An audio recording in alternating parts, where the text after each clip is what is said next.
Hi students, in the previous video we have discussed about main verbs and linking verbs, right? Main verb లో రెండు types ఉంటాయని చూసాము, అలానే linking verb గురించి చూసాము. ఓకేనా? మెయిన్ వెర్బ్ లో ఏంటి రెండు టైప్స్, ఒకటి transitive and another one is intransitive. So linking verb means the words which are used as a connector between subject and object or subject and other words. Okay, now come to the last model, that is auxiliary verbs or helping verbs. ఈ model మనం పిలిస్తే auxiliary verbs అని పిలవచ్చు లేదా helping verbs అని కూడా పిలవచ్చు. ఓకేనా? అర్థమవుతుందా? Auxiliary verbs. ఈ ఆక్సిలరీ అనేది మీకు పలకడం కష్టం అయితే you can call it as helping verbs. Helping verbs మళ్ళీ పేరులోనే ఉంది చూడండి, హెల్పింగ్ వెర్బ్స్ అని. So a helping verb or an auxiliary verb is not the main verb. Is not the main verb. ఇక్కడ ఫస్ట్ మీరు చెప్పాల్సింది హెల్పింగ్ వెర్బ్ అంటే main verb కాదు. హెల్పింగ్ వెర్బ్ అంటే మెయిన్ వెర్బ్ కాదు. Next, it is another verb which uses the main verb to enhance the meaning. It is another verb which uses the main verb. ఇది ఇంకొక word నాన్న. ఈ verb అనేది ఇంకొక word. ఈ వర్డ్ ఏం చేస్తుందంటే మెయిన్ వెర్బ్ ని యూజ్ చేసుకుంటుంది, మెయిన్ వెర్బ్ ని యూజ్ చేస్తుంది. So it is another verb which uses the main verb to enhance it's meaning. Enhance it's meaning. ఆ వాక్యం, ఆ సెంటెన్స్ యొక్క అర్థాన్ని, ఆ సెంటెన్స్ యొక్క విలువని పెంచుతుంది అనమాట ఈ హెల్పింగ్ వెర్బ్. ఓకేనా? సో ఇక్కడ ఎగ్జాంపుల్ లో చూడండి, I can come to your house by 7 PM. I can come to your house by 7 PM. Okay, ఇక్కడ ఏమవుతుంది? కమ్ అనేది ఉంది చూసారా? కమ్ అనేది జనరల్ గా మనకి వెర్బ్ కదా, మెయిన్ వెర్బ్ కదా, రావడం వెళ్ళడం అంటాను. ఆ కమ్మకి ముందు మనం కెన్ అని యూజ్ చేసాం. I can come to your house by 7 PM. నేను 7 గంటలకైతే మీ ఇంటికి రాగలుగుతాను. ఆ సెంటెన్స్ కి ఇక్కడ వెర్బ్ కన్నా ముందు యూజ్ చేసాం చూసారా ఒక వర్డ్ ని, ఇదే మనకి హెల్పింగ్ వెర్బ్ అవుతుంది, auxiliary verb. I can come to your house by 7 PM. ఇక్కడ కెన్ తీసి చదవండి, I come to your house by 7 PM అవుతుందా? ఐ కమ్ టు అంటే నువ్వు వస్తావా, రావా, విల్ కమ్మా, కెన్ కమ్మా, కుడ్ కమ్మా ఏంటనేది తెలియజేయాలి కదా. సో ఆ తెలియజేయడమే ఈ కెన్ అనమాట. I can come to your house by 7 PM. 7 గంటలకైతే నేను మీ ఇంటికి రాగలను అని చెప్తున్నాను. అది next, you should see a doctor. See అనేది కదా మనకి మెయిన్ వెర్బ్. సి అనేది మెయిన్ వెర్బ్ కదా నాన్న. So you see a doctor అనే దానికి ఇక్కడ you should see a doctor అని పెట్టుకున్నాం. ఈ షుడ్ అనేది మనకి హెల్పింగ్ వెర్బ్ అవుతుంది. You should see a doctor. Should is helping verb. Okay, see ఇప్పుడు హెల్పింగ్ వెర్బ్ అంటే మీకు జస్ట్ గుర్తుంచుకోవాల్సింది ఏంటంటే, ఒకటి మెయిన్ వెర్బ్ కాదు, రెండోది మెయిన్ వెర్బ్ ని యూజ్ చేసే another verb. Okay, it is another verb which uses the main verb. Main verb ని యూజ్ చేసే ఎనదర్ వెర్బ్ అని 2 పాయింట్స్ మనం గుర్తుంచుకోవాలి. ఈ 2 పాయింట్స్ ని పక్కన పెడితే, ఇందాక మనం ఫస్ట్ ది మెయిన్ వెర్బ్ లో 2 టైప్స్ చూసాం, transitive and intransitive. Linking verb లో ఎలాంటి టైప్స్ డిస్కస్ చేయలేదు, అందులో లేవు కూడా, సెట్ ఆఫ్ వర్డ్స్ మాత్రమే ఉన్నాయి. ఇక్కడ మళ్ళీ మనకి ఆక్సిలరీ వెర్బ్స్ లో 2 టైప్స్ ఉన్నాయి. There are 2 types of helping verbs as discussed. See, first one is primary auxiliary verbs, that is primary helping verbs. Primary helping verbs. So primary auxiliary verbs are used to make a sentence grammatically complete. Grammatically complete. ఇక్కడ ఈ terminology చూసుకోండి అన్న. Primary auxiliary verbs are used to make a sentence grammatically complete. అంటే grammar పరంగా చూసుకుంటే complete చేస్తుంది అనమాట. Complete meaningful sentence ఇస్తుంది. కంప్లీట్ మీనింగ్ఫుల్ సెంటెన్స్ ఇస్తుంది. So it is the most commonly used verb and are commonly called helping verbs. యాక్చువల్గా helping verbs లో మనకి కామన్ గా యూజ్ చేసేవి ఏంటంటే ప్రైమరీ ఆక్సిలరీ వెర్బ్స్. కామన్ గా యూజ్ చేసేవి ప్రైమరీ ఆక్సిలరీ వెర్బ్స్. సో దాన్నే మనం హెల్పింగ్ వెర్బ్ అని కూడా అంటాం ముఖ్యంగా. These verbs change their form according to the number and persons of the subject as well as the time of the action. వా, ఏమి ఇచ్చారు డెఫినేషన్ చూడండి, అర్థమవుతుందా? ఈ డెఫినేషన్ అర్థమైతే చాలు. చూడండి, these words change their form. ఈ వర్డ్స్ ఏం చేస్తాయంటే వాటి ఫామ్ ని చేంజ్ చేసుకుంటాయి. అంటే ఫామ్ అంటే ఏంటి? హీరోలకు ఉండే ఫామ్ కాదు, సో ఇక్కడ ఫామ్ అంటే V1 verb forms V1 V2 V3 అని ఉంటాయి కదా, ఆ ఫామ్ ని according to the time, according to the number that will change. See that verbs change their form according to the number and person of the subjects as well as the time of the action, as well as the time of the action. So ఈ verbs ఎలా మారుతాయి అంటే అక్కడ ఉన్న person ఒకడైతే verb ఒకటి ఉంటుంది, ఎక్కువ మంది ఉంటే మళ్ళీ వెర్బ్ మారిపోతుంది. సి టైం అనేది ప్రెసెంట్ టెన్స్ లో జరిగితే ఒక వెర్బ్ ఉంటుంది, పాస్ట్ టెన్స్ లో జరిగితే ఇంకో వెర్బ్ ఉంటుంది, ఫ్యూచర్ టెన్స్ లో జరగబోయేదైతే మరో వెర్బ్ ని యూజ్ చేస్తాం. సో ఇలా ఈ హెల్పింగ్ వెర్బ్స్ అనేవి మారిపోతూ ఉంటాయి అన్నమాట. హెల్పింగ్ వెర్బ్స్ మారిపోతూ ఉంటాయి. అలా మారిపోయే హెల్పింగ్ వెర్బ్స్ ఏవైతే ఉన్నాయో వాటిల్ని మనం ప్రైమరీ ఆక్సిలరీ వెర్బ్స్ అని అంటాం. Okay, yes. See example, Mahima is writing a letter to her sister. Mahima is writing a letter to her sister. ఇక్కడ ఎంతమంది రాస్తున్నారు? ఒక్క ఆమె రాస్తుంది. మహిమ అనే ఒక ఆమె రాస్తుంది. ఎవరికి రాస్తుంది? వాళ్ళ సిస్టర్కి రాస్తుంది. ఓకే, రైటింగ్ అంటే రాస్తూ ఉంది, ప్రెసెంట్ రాస్తూ ఉంది. ఓకే, అందుకు ఇక్కడ ఏం చేశారు? ఈజ్ అనే ఒక హెల్పింగ్ వెర్బ్ ని యూజ్ చేశారు. ఈజ్ అనేది for example Mohan and Mahima, Mohan and Mahima అని ఇచ్చారనుకోండి, అప్పుడు ఇక్కడ ఏం హెల్పింగ్ వెర్బ్ యూజ్ చేయాలి? ఈజ్ కాదు అప్పుడు యూజ్ చేయాల్సింది ఆర్. ఇద్దరు ఉంటారు కాబట్టి ARE, ఆర్ అనే వెర్బ్ ని యూజ్ చేస్తాం మనం. ఇదే ఇక్కడ మనం గుర్తుంచుకోవాల్సిన ముఖ్యమైన విషయం. ఈ హెల్పింగ్ వెర్బ్స్ అనేవి సందర్భ అవసరాలను బట్టి మారిపోతూ ఉంటాయి అన్నమాట. సో అంటే మనుషులు బట్టి, ఎంతమంది పర్సన్స్ ఉన్నారో దాన్ని బట్టి, టైంను బట్టి కూడాను. ఒక్క అమ్మాయి రాస్తుంది కాబట్టి లెటర్ ఈజ్ అని పెట్టాం, అదే ఎక్కువ మంది రాస్తే ఆర్ అని పెడతాం. అది next one, we had collected some fund to donate to the orphanage. We had collected some fund to donate to the orphanage. ఇక్కడ had అనేది ఎందుకు వచ్చింది? had అనే హెల్పింగ్ వెర్బ్ ఎందుకు వచ్చింది? ఎందుకంటే ఇక్కడ ఐ కాదు, ఒక్కడు కాదు ఉన్నది, ఇక్కడ we చాలా మంది, మేమందరం కలిసి కలెక్ట్ చేసాం, ఫండ్ ని కలెక్ట్ చేసి ఆర్ఫనేజ్ కి ఇస్తున్నాము. ఇక్కడ చాలా మంది కలిసి కలెక్ట్ చేశారు కాబట్టి had అనే హెల్పింగ్ వెర్బ్ వచ్చింది. సో ఇలా ఉండేవి ఏవైతే ఉంటే వాటిని ప్రైమరీ ఆక్సిలరీ వెర్బ్స్ అంటారు. Pause the video and note down. మీరు అడిషనల్ ఎగ్జాంపుల్స్ ఏమైనా రాయాలనుకుంటే రాయొచ్చు నాన్న.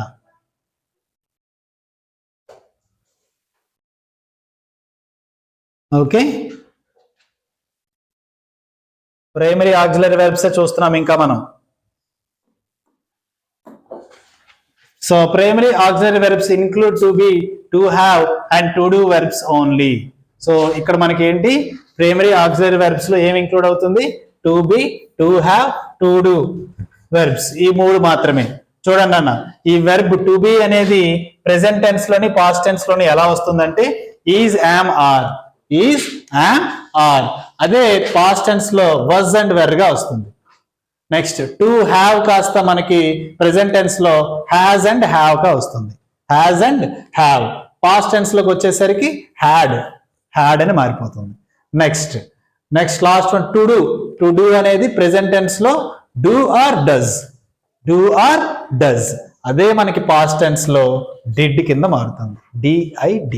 డిడ్. ఓకే, ఈ టేబుల్ జాగ్రత్తగా చూసుకోండి, ఇది గుర్తుంచుకోండి, నోట్ చేసుకోవాలి కూడా. Please pause it and note down the table. Note చేయండి, జాగ్రత్తగా నోట్ చేయండి. ప్రైమరీ ఆక్సిలరీ వెర్బ్స్ కంపల్సరీ గుర్తుండాలి మీకు. నెంబర్ ఆఫ్ సెంటెన్సెస్ ఎక్కువగా చూస్తూ ఉంటే, చదువుతూ ఉండగా మనకి ఇవన్నీ తెలుస్తాయి. ఇవన్నీ ఎక్కడ ఎప్పుడు యూజ్ అవుతాయి? స్టోరీ బుక్స్ అనేవి మనం ఎక్కువ చదువుతూ ఉంటాం కదా. మీరు నెంబర్ ఆఫ్ స్టోరీ బుక్స్ చదువుతూ ఉంటే అందులో పర్సన్స్, సిచ్యువేషన్స్ మారుతూ ఉంటాయి. Present tense, future tense, past tense లోకి వెళ్తూ ఉంటుంది ఆ స్టోరీ. సో అలాంటప్పుడు మీకు ఈ టెన్సెస్ బాగా వచ్చి అప్పుడు వెర్బ్స్ ఎక్కడ కరెక్ట్ గా యూజ్ అవుతుంది అనేది తెలుస్తుంది. హెల్పింగ్ వెర్బ్స్ అనేవి చాలా చాలా ఇంపార్టెంట్. మీరు మాట్లాడే ఇంగ్లీష్కి కానీ, మీరు రాసే ఇంగ్లీష్కి కానీ హెల్పింగ్ వెర్బ్సే కీ రోల్ ని ప్లే చేస్తాయి. సో టేబుల్ అర్థమైంది అనుకుంటున్నాను. ఇప్పుడు మనం చూడండి అన్న, ఇప్పటి వరకు మనం డిస్కస్ చేసింది ఏంటిది? ప్రైమరీ ఆక్సిలరీ వెర్బ్స్ అనేవి ఏంటి? ఆక్సిలరీ వెర్బ్స్ లో అంటే థర్డ్ మోడల్లో మనకి వెర్బ్ లో మొత్తం 3 మోడల్స్ ఉన్నాయి కదా. ఇందులో థర్డ్ మోడల్లో ఫస్ట్ వన్ అనమాట, ఫస్ట్ టైప్. ఇది first type primary auxiliary verb. ఇప్పుడు థర్డ్ మోడల్లో సెకండ్ టైప్ చూస్తున్నాం మనం. థర్డ్ మోడల్లో సెకండ్ టైప్. ఆ సెకండ్ టైపే మోడల్ ఆక్సిలరీ వెర్బ్స్. సో ఈ మోడల్ ఆక్సిలరీ వెర్బ్స్ చూడండి. Modal auxiliary verbs are used with the main verb to give us more information about the action. Give us more information about the action. ఏం చేస్తుంది? Actions గురించి ఎక్కువ information ఇస్తుంది. ఏంటిది? Modal auxiliary verbs are used with the main verb. Main verb తోనే use చేస్తాం. కానీ చూడండి, to give us more information about the action. ఆ యాక్షన్ ఏదైతే ఉందో, ఆ మెయిన్ వెర్బ్ ఏదైతే ఉందో, ఆ మెయిన్ వెర్బ్ గురించి ఇంకొంచెం ఎక్కువ ఇన్ఫర్మేషన్ ఇస్తుంది. ఆ ఎక్కువ ఇన్ఫర్మేషన్ ఇచ్చేది ఏంటి? Modal auxiliary verbs. దీన్నే మనం మోడల్స్ అని కూడా అంటాం. మోడల్స్ అంటే TV modals, cinema modals, hero heroines కాదు. అర్థమవుతుందా? ఇక్కడ వెర్బ్ కి సంబంధించింది. Clear? It tells us the mode or attitude of the speaker and never changes its forms. ఇందాక ఆక్సిలరీ వెర్బ్స్ లో మనకి ఫామ్ చేంజ్ అవుతుంది అని చెప్పాము. ఇక్కడ మనకి ఫామ్ చేంజ్ అవ్వదు, అసలు ఎప్పుడు ఫామ్ చేంజ్ అవ్వదు. Form is constant. So see tells us the mode or attitude of the speaker. Mode of the speaker or attitude of the speaker. Speaker అంటే ఎవరు? ఫస్ట్ పర్సన్, మాట్లాడేవాడు. సెంటెన్స్ చెప్పేవాడు ఎవరైతే ఉంటారో ఆ సెంటెన్స్ చెప్పేవాడు ఫస్ట్ పర్సన్ యొక్క మోడ్ ఏంటి, వాళ్ళ యాటిట్యూడ్ ఏంటి అనేది తెలియజేస్తుంది. And never changes its form అనేది ఎప్పుడు కూడా చేంజ్ అవ్వదు. ఇది గుర్తుంచుకోవాలి. ఇక్కడ there are 9 model auxiliaries in total. అసలు ఇంగ్లీష్ గ్రామర్ లోనే మొత్తం మనకి ఎన్ని ఆక్సిలరీ మోడల్స్ ఉన్నాయంటే 9. ఓకే, ఆ 9 ఏంటంటే ఒకటి can, could, shall, should, would, may, will, might, must. Okay, yes, please note down. ఆ డెఫినేషన్ నోట్ చేసుకోండి. మోడల్ ఆక్సిలరీ వెర్బ్స్ అని హెడ్డింగ్ పెట్టుకొని డెఫినేషన్ నోట్ చేసుకోండి. అలానే ఆ 9 మోడల్స్ కూడా హెడ్డింగ్ కాపీ చేసుకోండి ప్లీజ్. సో మనం 9 ఆక్సిలరీ మోడల్స్ ఉంటాయని చెప్పుకున్నాం. Modal auxiliaries in total 9. అవేంటి? Can, could, shall, should, would, may, will, might, must. ఇప్పుడు ఈ 9 వాటి గురించి ఫాస్ట్ గా చూద్దాం. చూడండి. సో యూజెస్, అసలు ఎలాంటి సందర్భంలో ఎప్పుడు ఎలా యూజ్ చేయాలి? అసలు కెన్ అనేది ఏం తెలియజేస్తుందంటే, ఫస్ట్ కెన్ తెలియజేసేది ఎబిలిటీని, పవర్ని, పర్మిషన్ని. కెన్ ఎక్కడ యూజ్ చేస్తాము? ఒక ఎబిలిటీని తెలియజేయడానికి, పవర్ని తెలియజేయడానికి, అలానే పర్మిషన్ని తెలియజేయడానికి. సో అది ఎక్కడ? See first one, Ravi can speak this language. Ravi can speak this language. Can speak అంటే ఏంటి? మాట్లాడగలడు, ఈ లాంగ్వేజ్ మాట్లాడగలడు. అది వాడి ability, capacity. Next one, he can lift a heavy boom. Lift చేయగలడు అంటే అది తన power. Next one, she can enter the room. Or you can come inside. ఏంటిది? పర్మిషన్ ఇవ్వడం అంటే కెన్ అనే మోడల్ ని ఎక్కడ యూజ్ చేస్తున్నాము? ఒకటి ఎబిలిటీ దగ్గర, ఇంకొకటి పవర్ దగ్గర, మరొకటి పర్మిషన్ దగ్గర యూజ్ చేస్తున్నాం. ఇలా గుర్తుంచుకోండి. ఓకేనా? నెక్స్ట్ సి, ఇప్పుడు కుడ్ ని ఎక్కడ యూజ్ చేస్తాము? కుడ్ని కూడా ఎబిలిటీ దగ్గర, పాసిబిలిటీ దగ్గర, పవర్ దగ్గర యూజ్ చేస్తాం. ఎబిలిటీ దగ్గర యూజ్ చేసినప్పుడు she could walk in the ramp. అది ఆమె యొక్క ability. Next, she could meet him.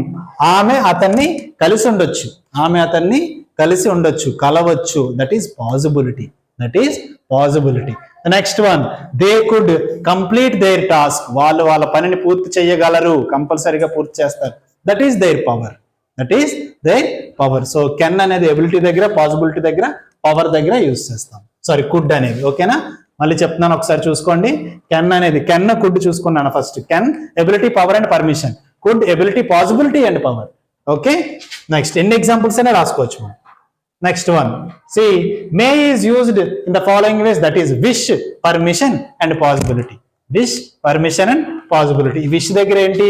may we live long, may God bless you, అంటే విష్ కోరుకుంటున్నాం అనమాట. విష్ చేసేటప్పుడు మే తో స్టార్ట్ చేస్తాం. Next one, may I sit there. అడుగుతున్నాను పర్మిషన్, ఇక్కడ కూర్చోవచ్చా అని. May I sit there, that is permission. May. Next one, it may rain heavily. అంటే వర్షం పడొచ్చు, బాగా పెద్దగా వర్షం పడొచ్చు. That is may, possibility. ఓకేనా? సో మెయిన్ ఎక్కడ యూజ్ చేస్తామంటే విష్, పర్మిషన్, పాసిబిలిటీ దగ్గర.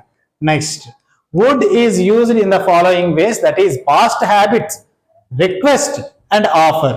వుడ్ని ఎక్కడ యూజ్ చేస్తాము? పాస్ట్ హ్యాబిట్స్ లోని, రిక్వెస్ట్ లోని, ఆఫర్ లోని యూజ్ చేస్తాము. Mohan would study at 5 o'clock. అది వాడి పాస్ట్ హ్యాబిట్. ఇంత ముందు అలా చదివేవాడు, ఇప్పుడు అలా చదవటం లేదు, ఇప్పుడు చదవటం లేదు. ఓకేనా? Mohan would study at 5 o'clock. అప్పుడు చదివేవాడు 5 o'clock. Next would you give me your book, would me give me your book. నువ్వు నీ బుక్ ఇవ్వగలవా? రిక్వెస్ట్. దిస్ ఈజ్ రిక్వెస్ట్, అంతే కదా. బుక్ ఇవ్వు అంటే అదేంటి? ఆర్డర్ అనమాట. Give me your book, that is order. Sit up, stand, sit, this is command. అర్థమవుతుందా? కమాండ్ కి, ఆర్డర్ కి, రిక్వెస్ట్ కి డిఫరెన్స్ తెలియాలి మీకు. So this is request. Would you give me your book is request. Next one, would you like to have tea? Would you like to have tea? ఇంటికి వచ్చిన వాళ్ళకి అడుగుతాం కదా, టీ తాగుతారా, కాఫీ తాగుతారా? ఏంటది? ఆఫర్. That is offering. ఓకేనా? ఏం తీసుకుంటారు? కూర్చుంటారా, నించుంటారా? ఓకే, ఏం తింటారు? టిఫిన్ చేస్తారా, భోజనం చేస్తారా? సో ఇలాంటి క్వశ్చన్స్ అన్ని ఏంటి? ఆఫర్స్ అనమాట. సో అక్కడ కూడా మనం యూజ్ చేయాల్సింది would. Okay, would, WOULD, would. Yes, ఈ మే అండ్ వుడ్ చూడండి, నన్ను ఒకసారి పాజ్ చేసుకొని నోట్ చేసుకోండి. Pause it and note it. Next షుడ్కి వచ్చేద్దాము. ఓకేనా? షుడ్ ని ఎక్కడ యూజ్ చేస్తామంటే duty, advice, obligation. Duty, advice and obligation. First one, the police should arrest the thief. పోలీసులు దొంగ వాళ్ళు అరెస్ట్ చేయాలి, అది వాళ్ళ డ్యూటీ. అంతేనా? Students should read, that is your duty. Clear? Parents must care or parents should care of their kid, that is their duty. Please clear? అర్థమవుతుందా? Next, the police should arrest the thief, that is duty. Next one, you should work regularly. You should work regularly. బాగా చదువుకో, బాగుపడతాం. బాగా చదివితే మంచి rank వస్తుందని చెప్తాం, బాగా చదివితే మంచి మార్కులు వస్తాయని చెప్తాం, బాగా చదువుకుంటే మంచి నాలెడ్జ్ వస్తుంది అని చెప్తాం. ఇవన్నీ ఏంటి? అడ్వైజెస్. ఇవన్నీ advises. You should work regularly, you should read well, you should work hard. All these are advises. You should not watch TV. This is advice. You should not use mobile. This is also advice.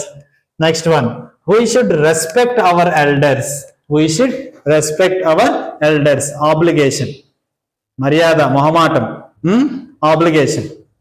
That is obligation ante general ga mohamatam nana. We should respect our elders. Avuna kada?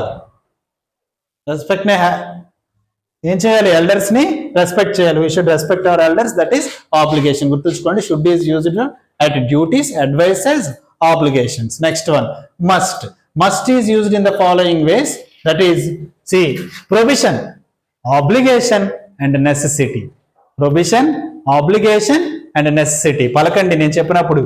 Provision, obligation and necessity. See, you must not see this, you must not see this. నువ్వు ఇది చూడకూడదు, that is provision. Next, you must pay your fee on time. నువ్వు నీ ఫీజుని time కట్టాలి, that is obligation. Next one, soldiers must him the battle. ఇక్కడ him అని పడింది నాన్న, this is win. Okay, soldiers must win the battle, WIN, win the battle. Battle means war. Okay, soldiers must, that is necessity. Compulsory కదా, యుద్ధంలో గెలిస్తేనే కదా బ్రతుకుతాం. So that is necessity. Necessity అంటే కంపల్సరీ. ఓకేనా? నెక్స్ట్ పాస్ చేసి note చేసుకోండి. Next one, shall or will are used in the following ways. I shall meet my parents, I will help you, they will attend this his marriage function. ఇక్కడ shall, విల్లు అనేవి ఏం తెలియజేస్తుందంటే, shall కానీ విల్లు కానీ రెండు కూడా తెలియజేసేది ఏంటంటే, మీరు ఇందాక చెప్పినట్టు మనకి పాసిబిలిటీ, రిక్వెస్ట్, నెసెసిటీ ఇలాంటివన్నీ చెప్పలేదు సార్. ఏంటి సార్ ఇది ఇక్కడ షల్కి డైరెక్ట్ గా ఎగ్జాంపుల్స్ ఇచ్చేసారంటే, షల్, విల్లు ఏం చేస్తుందంటే, it is saying their possibility, it is saying their possibility. అయినంత వరకు చేస్తాము అనే చెప్తుంది, లేదా చేయడానికి ఎక్కువ ఛాన్సెస్ ఉన్నాయని చెప్తుంది. చూడండి, I shall meet my parents, నేను నా పేరెంట్స్ ని కలవాలి, first thing. Next one, I will help you, నేను నీకు సాయం చేస్తాను. ఓకేనా? ఇందులో కంపల్సరీ లేదు. క్లియర్? ఐ విల్ అంటున్నాము, చెయ్యొచ్చు చెయ్యకపోవచ్చు. Next one, they will attend his marriage function, వాళ్ళు మ్యారేజ్ ఫంక్షన్ కి అటెండ్ అవుతారు. ఇక్కడ కూడా అటెండ్ అవ్వచ్చు, అవ్వకను పోవచ్చు. మస్ట్ అంటేనే కంపల్సరీ, విల్ అంటే ఛాన్స్ లేదు. సో చూసుకోండి, దే విల్ అటెండ్. ఇప్పుడు వరకు మనం డిస్కస్ చేసినవన్నీ ఏంటి? ఇవన్నీ మోడల్ ఆక్సిలరీ వెర్బ్స్. ఓకేనా? సో నోట్ చేసుకున్నానా? 6th 1 7th 1 కూడాను మస్ట్ గురించి, will or shall గురించి కూడా. Okay, yes. In the next video we are going to discuss about finite verbs. Next వీడియోలో ఏం చూస్తాము? Finite verbs. సో ఈ వీడియోలో డిస్కస్ చేసిన మోడల్స్ అర్థమైనాయి అనుకుంటున్నాను. Thank you so much. Keep watching.